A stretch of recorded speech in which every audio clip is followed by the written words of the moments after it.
नमस्कार दोस्तों।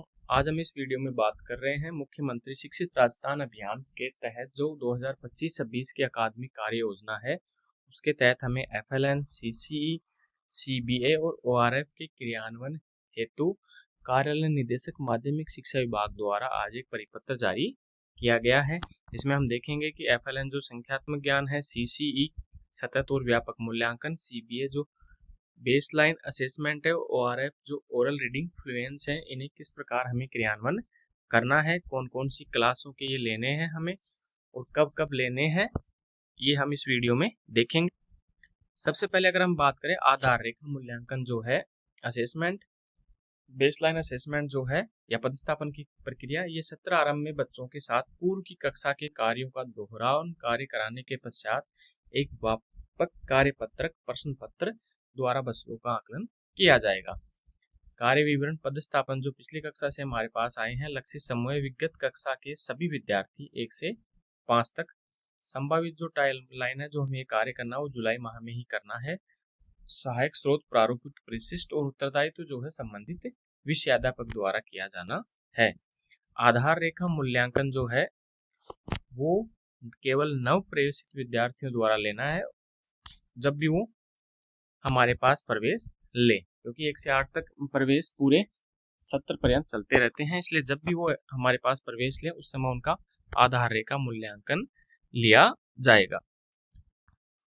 सीबीए व ओआरएफ क्लास बेस्ड असेसमेंट और जो ओरल रीडिंग फ्लुएंसी है, इनका बेसलाइन आकलन पदस्थापन कक्षा 3 से 8 के लिए किया जाएगा और जो सीसी है सतत व्यापक मूल्यांकन है, उसके तहत बेसलाइन आकलन कक्षा 1 से 5 तक किया जाएगा। विद्यार्थियों का बेसलाइन आकलन के पश्चात विद्यार्थियों की जो दक्षता के आधार पर उनके समूह का निर्धारण किया जाना है। समूह 1 में हमें वो बच्चे रखने हैं जो कक्षा स्तर के अनुरूप दक्षता रखते हैं। समूह 2 में वे बच्चे आएंगे जो कक्षा स्तर से न्यून दक्षता वाले हैं, पूर्व कक्षा का जो दक्षता रखते हैं।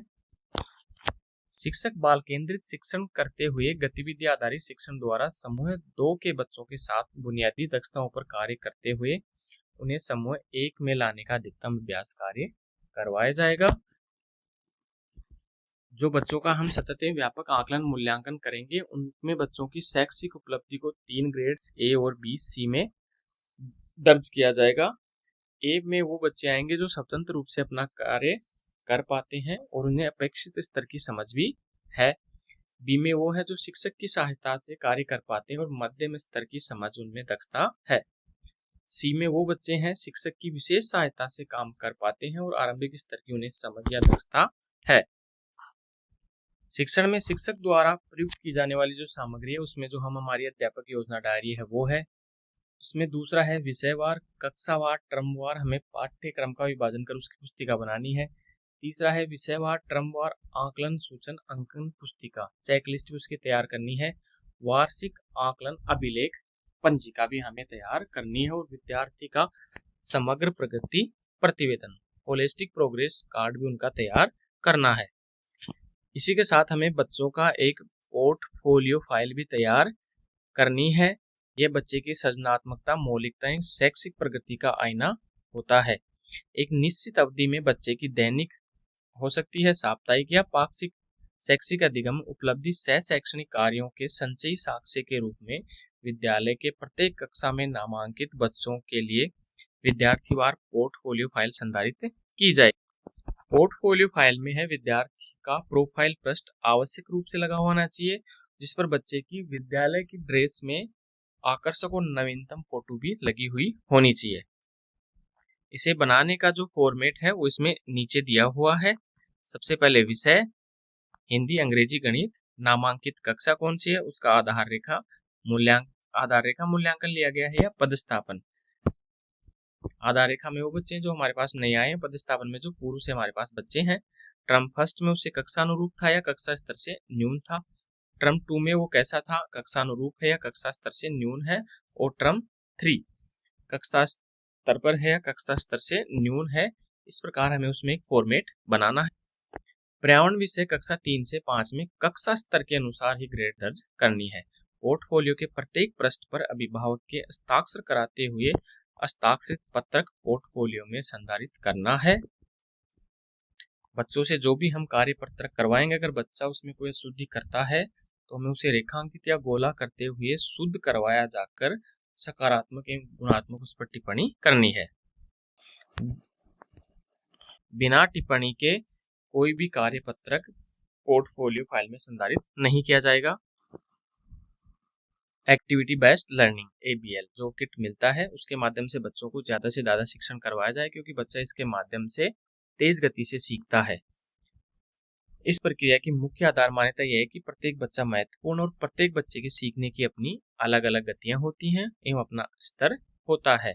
ABL किट है वो अलग अलग हमें उपलब्ध कराए जाते हैं CBO कार्यालय द्वारा, जो आगे से हमें मिलते हैं सरकार द्वारा। ABL किट है कक्षा 1 से 2 का अलग आता है और ABL किट कक्षा 3 से 5।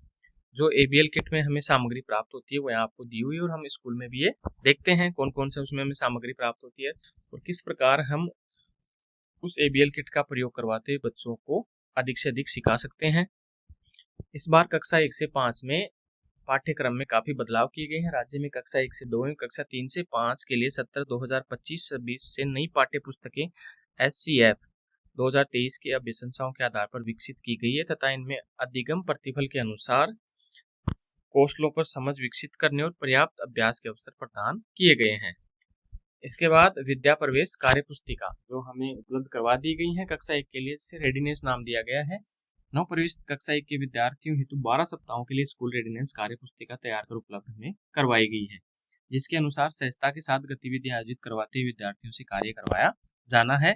अभिव्यक्ति पुस्तिका कक्षा 1 से 5 तक के विद्यार्थियों में सृजनात्मकता, रचनात्मक लेखन कौशलों के विकास हेतु कार्य पुस्तिकाओं का कक्षा शिक्षण के दौरान समन्वित रूप से उपयोग किया जाएगा। इसके बाद है पठन कालांश एवं कौशल अभ्यास कक्षा 3 से 8 के विद्यार्थियों के साथ गत सत्र 2024-25 के दौरान किए गए AI based oral reading fluency assessment जो हमने शिक्षक ऐप पर किया था गत सत्र में, कि प्रथम पेज से प्राप्त परिणामों के आधार पर पढ़ने में कठिनाई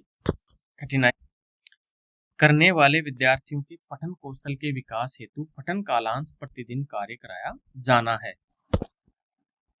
इसके लिए कक्षा 3 से 8 के विद्यार्थियों को हिंदी विषय का oral reading fluency and comparison assessment किया जाए। विद्यार्थियों को उनको अपेक्षित अकादमिक सहयोग भी किया जाए।